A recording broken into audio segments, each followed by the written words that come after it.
Using the word sex to explain where do babies come from to a kid in the primary age, which is ages 4, 5, and 6, is completely unnecessary. Let me explain why.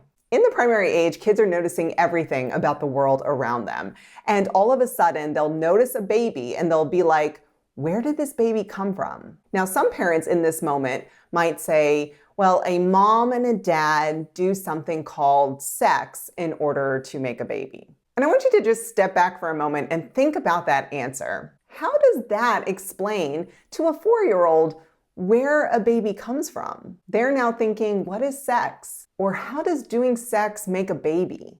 Wait a minute, Jimmy doesn't have a dad. How did his moms make him? Do you see the confusion here and how more questions can ensue from that type of response? I teach parents how to layer the sex talks in a medically accurate and age-appropriate way so that they actually answer their kids' question, and it lays a foundation to the future talks. I'm going to break down the where do babies come from talk, specifically why I recommend to never say the word sex when explaining where do babies come from, and why avoiding the word sex until the intermediate age is beneficial and actually more age appropriate. First up, there's many ways to make a baby that does not include having sex. Think about it. Lots of babies nowadays are made through IVF or insemination. So by avoiding using the word sex, you're opening up the conversation to talk about how all babies are made, which is through an egg cell and a sperm cell. Next, not saying the word sex at age 4 is part of a harm reduction approach to the sex talks. What this basically means is that you're providing information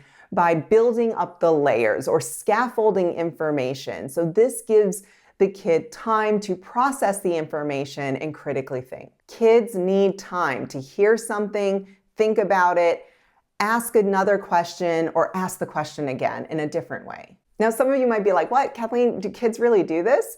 Yes, think about it. Every time your kid asks you a why question, like, why do I need to do it like this? Or why does this have to go over there? That's them critically thinking about the process and processing the information and getting more information from you to make sense of this. And by doing it in this way, it's not like you're hiding sex from them or never going to tell them what sex is. Of course you are. You will do this. That's the whole point of Top Talks. But you're doing it so in a way that makes it that much easier for them to understand. I have to take a moment because I actually cannot believe I'm trying to convince you to not use the word sex when talking to your 4-year-old. This must be the Twilight Zone because I feel like I spend most of my time making videos trying to convince you to have the sex talk with your 8 or 9-year-old. But lately, there is a surprisingly high number of parents who do not like being advised to not use the word sex when explaining this to their 4-year-old.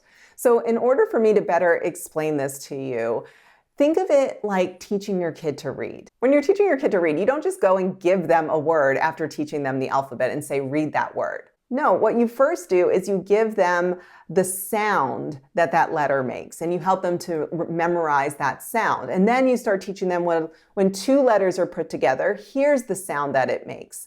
And then they can slowly start to string along those sounds to make words. This is how they start to build their knowledge and, more importantly, their confidence in reading. And so now that they're making those basic sounds, you don't then give them SAT words to read. No, you give them 3-letter or 4-letter words. This is age-appropriate and developmentally appropriate education for reading. This is the same approach to the Where Do Babies Come From talk that I teach parents in the Complete Guide to the Early Sex Talks. Give your kid the time to process the information and be ready to learn what is sex by the time they're in the intermediate age. There's no reason to jump ahead too soon. Another thing here that many parents don't realize when it comes to the early sex talks is that there is a lot of information to cover. There's a lot of basic facts that kids need to learn about their body and bodily autonomy. And you as a parent is also learning how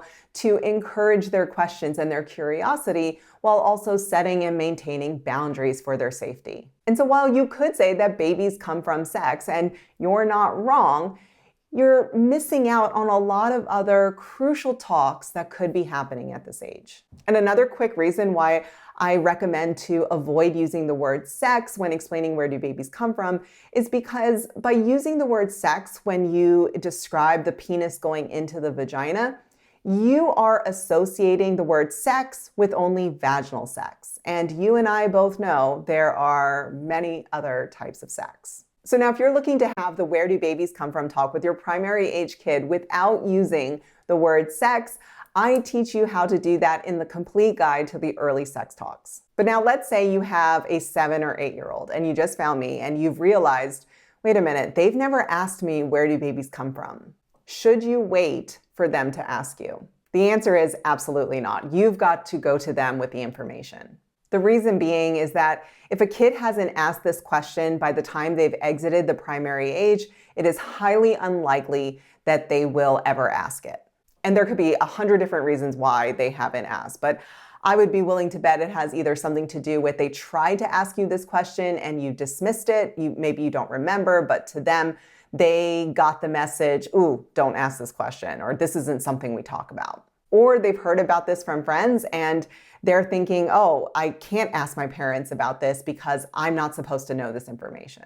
So if you're in this situation, you've got a 7, 8, or 9-year-old and you haven't explained where do babies come from, but you want to, I actually don't recommend the complete guide to the early sex talks and would advise you to jump into top talks. And the reason being is that in the intermediate age, many kids, it's the first time they hear the word sex.